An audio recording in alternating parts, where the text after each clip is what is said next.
এই দাবিগুলো সম্পূর্ণ যৌক্তিক এবং দেশের স্বার্থে এগুলো বাস্তবায়ন করা দরকার। আমি এই প্রসঙ্গে 3টা কথা বলতে চাই। প্রথম, কোটা সিস্টেমটাই ভালো না। দেশ জুড়ে আজকে যে পরিবর্তিত রাজনৈতিক অবস্থা, এটার সূত্রপাত হয়েছিল কিন্তু ছাত্ররা ওই ছাত্রদের কোটা বিরোধী আন্দোলন থেকে। অর্থাৎ যাদের জন্য কোটা দেয়া হচ্ছিল, হয়তো এক সময় তাদেরকে কিছু সাপোর্ট দেওয়ার দরকার ছিল, কিন্তু এখন স্বাভাবিক অবস্থায় মেধা হওয়া উচিত। মেধা এবং উপযুক্ত যোগ্যতা এই দুটোই হওয়া উচিত চাকরিতে, নির্বাচনের, কর্মক্ষেত্রে নির্বাচনের সুযোগ সুবিধার জন্য। কাজেই কোটার নামে এখন যেটা হচ্ছে, ততটা উপযুক্ত না, ততটা প্রশিক্ষিত না, এবং মোটেই উপযুক্ত না, বরং একটু নিচু লেভেলের শিক্ষিত লোকজনকে অনেক উপরের লেভেলে তুলে দেয়া হচ্ছে, যে কারণে পুরো দেশ ক্ষতিগ্রস্ত হচ্ছে। কারণ টেকনিক্যাল কাজের মান একটা একটা জটিল অবস্থাতে আছে। এখানে টেকনিক্যালি কোয়ালিফাইড লোকদের নেওয়া হচ্ছে অল্প কিছু সংখ্যক, আর কোটার মাধ্যমে যাদেরকে নেওয়া হচ্ছে তাদের সেই টেকনিক্যাল যোগ্যতা নেই। এখন একটা জিনিস মনে রাখতে হবে, আপনাকে টেকনিক্যাল জিনিসটা শিখতে হবে। আপনি 10 বছর কাজ করলেও সেই টেকনিক্যাল এক্সপার্টিস আপনার ডেভেলপ করবে না। যেমন ধরুন, আর্মিতে কমিশনড অফিসার আছে, নন কমিশনড অফিসার আছে, সাধারণ আর্মির সোলজাররা আছে। সাধারণ আর্মির সোলজারদের থেকে সাফিসিয়েন্ট অভিজ্ঞতা হলে যোগ্যতা যাচাইয়ের মাধ্যমে তাদেরকে নন কমিশন অফিসার করা যেতে পারে। নন কমিশন অফিসারদেরকে সাফিসিয়েন্ট এক্সপিরিয়েন্স হওয়ার পরে যোগ্যতা বাছাইয়ের মাধ্যমে তাদের কমিশন অফিসার করা হয়। কত বছর কাজ করলো এটাতে তার অভিজ্ঞতা বাড়ে, কিন্তু কিসের অভিজ্ঞতা?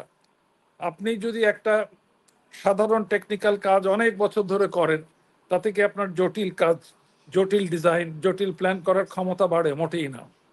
কাজে দেশের স্বার্থে এই কোটা বিরোধী কোটার ব্যবস্থাটা বন্ধ করা দরকার।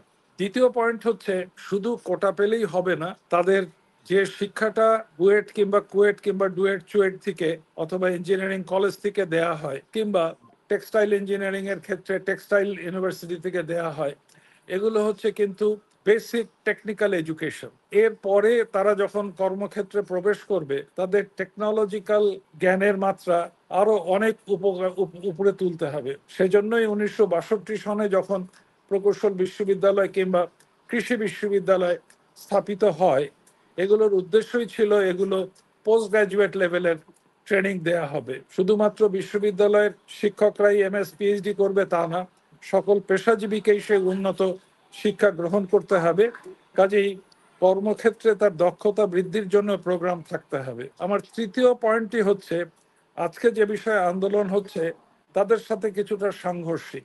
এই কারণে আমি বলছি, প্রত্যেকটা দেশেরই শিক্ষা ব্যবস্থাপনাতে একটা ভালো করার কিংবা আরো উপরের স্তরের শিক্ষা গ্রহণ করার জন্য উন্মুক্ত রাস্তা থাকতে হবে। যেমন ধরুন, ইংল্যান্ডে একটা ছেলে 8, 9, 10-এ দেখা যাচ্ছে সে পড়াশোনায় ততটা পারদর্শী না এবং দ্রুত কর্মক্ষেত্রে প্রবেশ করতে চাচ্ছে, সে হায়ার ন্যাশনাল সার্টিফিকেট HNC, আমাদের এখানেও টেকনিক্যাল স্কুল আছে, ক্লাস 8-এর পরে সে 3 বছর পড়ে কি 2 বছর পড়ে টেকনিক্যাল সার্টিফিকেট নিতে পারে, কিন্তু তাকে আমরা HSC-র ইকুইভ্যালেন্ট ধরি না।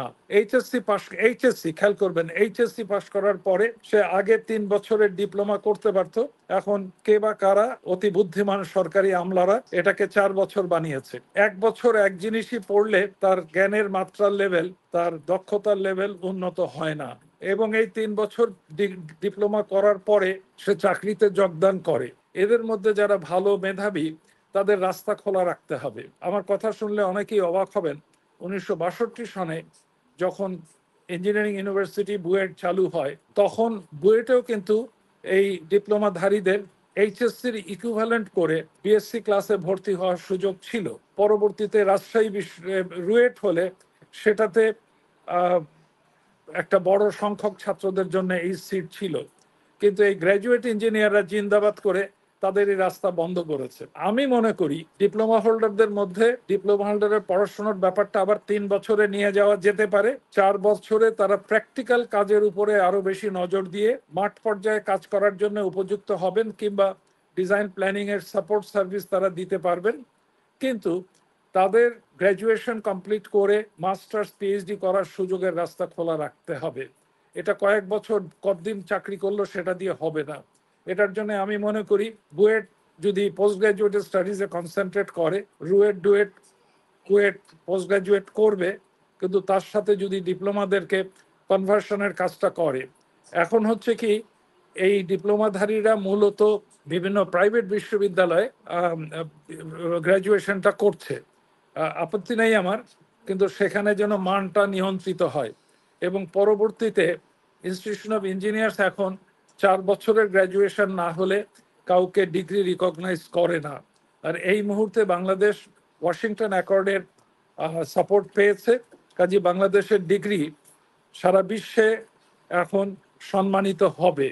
কাজে সেই ক্ষেত্রে আমি মনে করি কারিগরি বিদ্যাতে সার্টিফিকেট কোর্স, ডিপ্লোমা কোর্স এবং গ্র্যাজুয়েশন কোর্স এবং পোস্ট গ্র্যাজুয়েট প্রোগ্রামের পুনর্মূল্যায়ন করে এটাকে ঢেলে সাজানো উচিত। কোটা বাতিল করে এই কোটার নামে যে অপকর্মগুলো হচ্ছিল সেগুলো বন্ধ করা উচিত।